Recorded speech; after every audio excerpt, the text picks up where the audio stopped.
Doctor साहब, आलमी bank reports बता रही हैं कि अबनाए हुर्मुज़ की बंदिश से तेल $150 फी बैरल तक जा सकता है।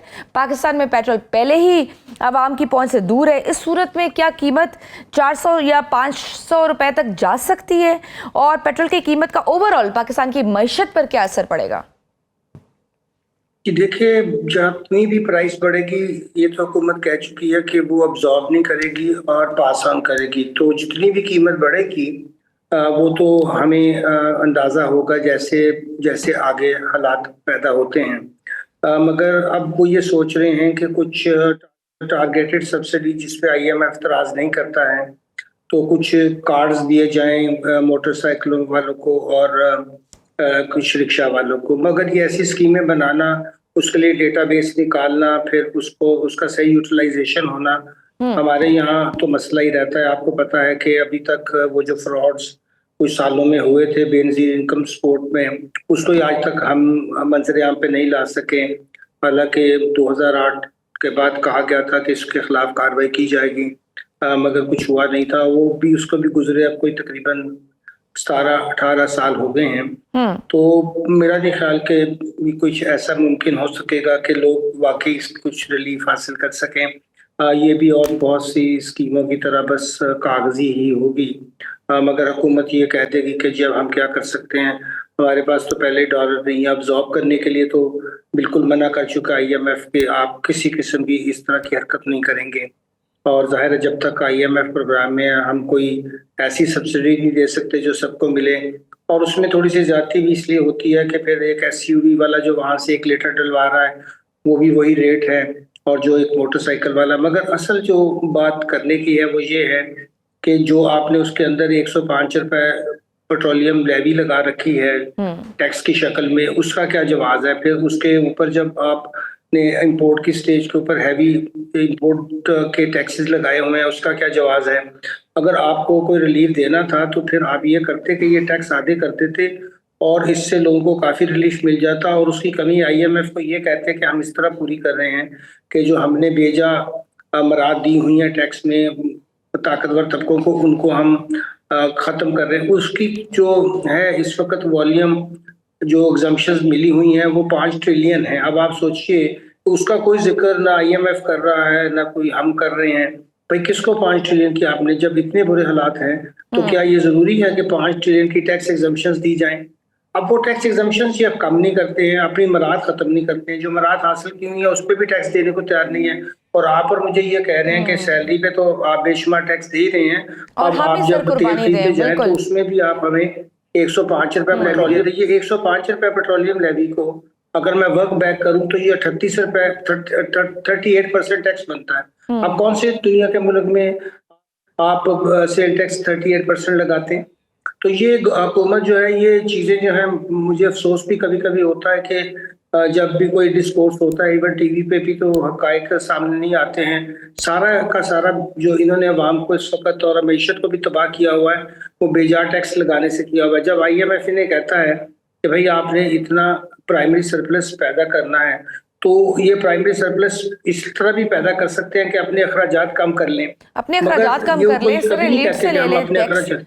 बिल्कुल सही सर। एशियाई तरक्याती बैंक के मुताबिक पाकिस्तान में महंगाई पहले ही खित्ते में सबसे ज्यादा है, और अगर ट्रांसपोर्टेशन के अखराजात में 20 से 30% इजाफा होता है तो बुनियादी अशिया खुर्दोनोश जैसे आटा, दालें, इनकी कीमतों में कितने गुना इजाफे का खदशा है, क्योंकि हम तो पहले ही कर्ज पर अपनी मैशत चला रहे हैं। ऐसे में मुल्क किस तरह से चल सकेगा? देखिए, आम लोगों के लिए तो बहुत ही परेशानियां पहले भी हैं। आपने दुरुस्त फरमाया, चूंकि हमारे यहाँ जो है वो ना सिर्फ चीज़ों की कीमतें बहुत ज़्यादा हैं, बल्कि हमारे पैसे की भी कोई कदर नहीं है। सो हम बाहर से जितनी भी चीज़ें मंगवाते हैं वो हमें अपनी पैसे की कदर के लिहाज से उतनी गुना पड़ती हैं। जिस मुल्क से आजकल हम जंग कर रहे हैं वहाँ $1.74 अफगानी का है। और एक जमाने में आपको पता है 1 रुपए पाकिस्तानी में कितने हजार अफगानी आते थे। तो हम तो कह रहे हैं जी उनकी मईशत तबाह हो चुकी है, उनको कुछ पता नहीं है, वो तो कारोबार करना नहीं जानते हैं। तो वो कैसे अपने जो करेंसी को इतने अरसे से इंडिया से भी बेहतर हालत में रखे हुए हैं, क्योंकि वो ट्रेड करते हैं और उनके पास काफी सरप्लस है। हम तो कोई सरप्लस हमारे पास नहीं है। कभी हम $5 बिलियन जो हैं वो किसी मुल्क से ले लेते हैं, किसी से 4 ले लेते हैं, किसी से 3। इस तरह हम मसनूई तौर पर अपना वो दिखाते हैं। दरअसल वो तो लोगों के पैसे पड़े होते हैं। अगर उसमें लाइबिलिटी हम निकाल दें तो हमारा जो रिजर्व होगा वो तो माइनस में होगा।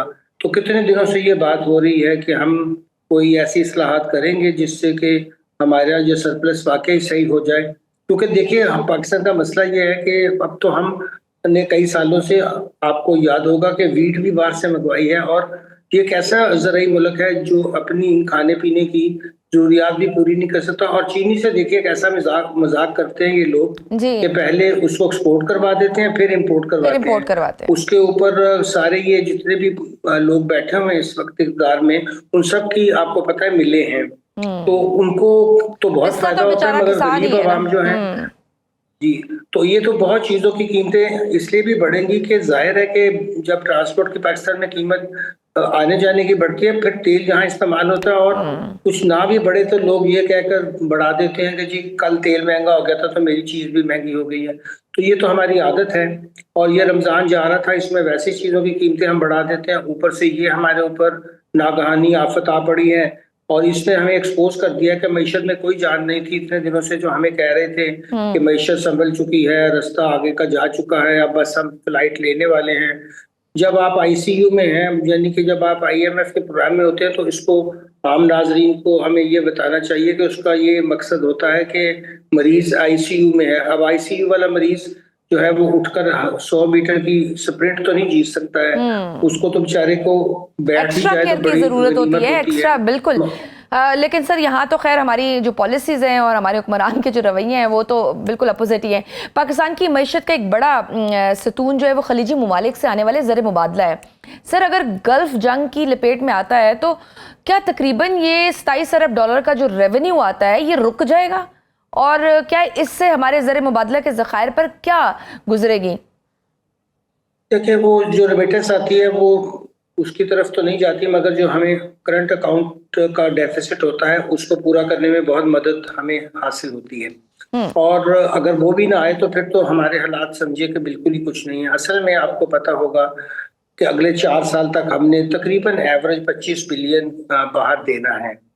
अब जाहिर है कि उसके लिए प्लानिंग करनी पड़ती है, बजट में रखना पड़ता है। पिछले दिनों आपको याद होगा स्टेट बैंक ने मार्केट से 24 बिलियन डॉलर खरीदे हैं। अब आप अंदाजा लगा लें कि स्टेट बैंक का ये काम रह गया है कि वो डॉलर्स की खरीदो फरोख्त करे, इसलिए कि थोड़ा सा करेंसी को स्टेबलाइज रखना है। अगर ये फ्री फ्लोट कर दें करेंसी को तो ये कहाँ जाएगी मैं कह नहीं सकता हूँ, मगर असल बात तो ये है कि जिन हुक्मरानों को कुछ इस बात का इतराक नहीं होता कि हमने अपनी जो रहन सहन है, जो हमने अपनी गवर्नमेंट के खर्चे के ऊपर, वो तनख्वाह लेते नहीं, मगर वैसे अगर आप उनका देखें तो 85,000 गाड़ियां वफाक के पास है, जबकि पूरे यूके के पास जो पूल में गाड़ियां वो 56 है। अब 11 अरब डॉलर के गाड़ियों का जो खर्चा है सालाना वो 150 बिलियन का हम पेट्रोल सिर्फ गवर्नमेंट के हमें चाहिए। ये जो हमारी गवर्नमेंट के साइज हैं, जो हमारे अफसरान की याशियां हैं, और जो उनके लिए नई नई गाड़ियां खरीदी जाती हैं और जो उनको दिया जाता है, ये हमारे आपके ऊपर बहुत बोझ है। आप लाहौर के जीआर को कभी आकर देखिए, वो बेहतरीन लोकेशन पे है। एक तरफ नहर है, एक तरफ उसको एक बहुत बड़ी रेस कोर्स रोड जो पुरानी होती थी वो है, और उसके अंदर 4-4 एकड़ की अभी तक घर हैं जिसमें हमारे जो हैं वो ब्यूरोक्रेट्स रहते हैं। अब आप सोचिए कि अगर हम उसको सिर्फ लीज पर ही करते इस पूरे इलाके को, तो हमें तो वैसे कर्जे हमारे लोकल उतर जाते सारे, मगर इन्होंने वो कोई काम नहीं करना। अब आप और मैं इसलिए टैक्स दे रहे हैं कि हम एक नालायक और जो बहुत नकारा मशीनरी है हुकूमती, और जिसका साइज रोज बढ़ता ही जा रहा है, उसको फंड करें। आप फंड करते हैं कि ग्रोथ बढ़े, आम लोगों की आमदनी बढ़े, उनकी जिंदगी बेहतर हो, उनको हेल्थ, एजुकेशन, ट्रांसपोर्ट और रहने की बेहतरीन सहूलतें हासिल हों। और ये कोई ऐसी अनोखी बात नहीं है, हमारे रीजन में कई जगह ये मौजूद है, मगर हम अपने हर जो सोशल इंडेक्स है उसमें भी सबसे पीछे हैं, मईशत में भी सबसे पीछे है। मगर चंद लोग हजार जो सिर्फ ऊपर ग्रेड 20, 21, 22 में बैठे हुए हैं, उनकी अगर आप कभी लेविश लाइफ देखें, फिर उनके साथ हमारे जो पॉलिटिकल लोग हैं वो कहते हैं मेरी भी 400 गुना इनकम बढ़ा दो, मुझे भी यही इस तरह का घर चाहिए, मुझे भी गाड़ी चाहिए, और इस समय के लिए मैं खर्चा तो अवाम के टैक्सेस से करूंगा मगर टैक्स नहीं दूंगा। चले, अगर आप ये सारी फ्री फैसिलिटी तो फिर उस पर टैक्स भी दें आप। अब बड़े बड़े गोल्फ कोर्स सर अवाम है ना कुर्बानी देने के लिए, हर काम के लिए अवाम है ना कुर्बानी देने के लिए, इनकी जी लग्जरीज बिल्कुल। उठाने के लिए अवाम मौजूद है।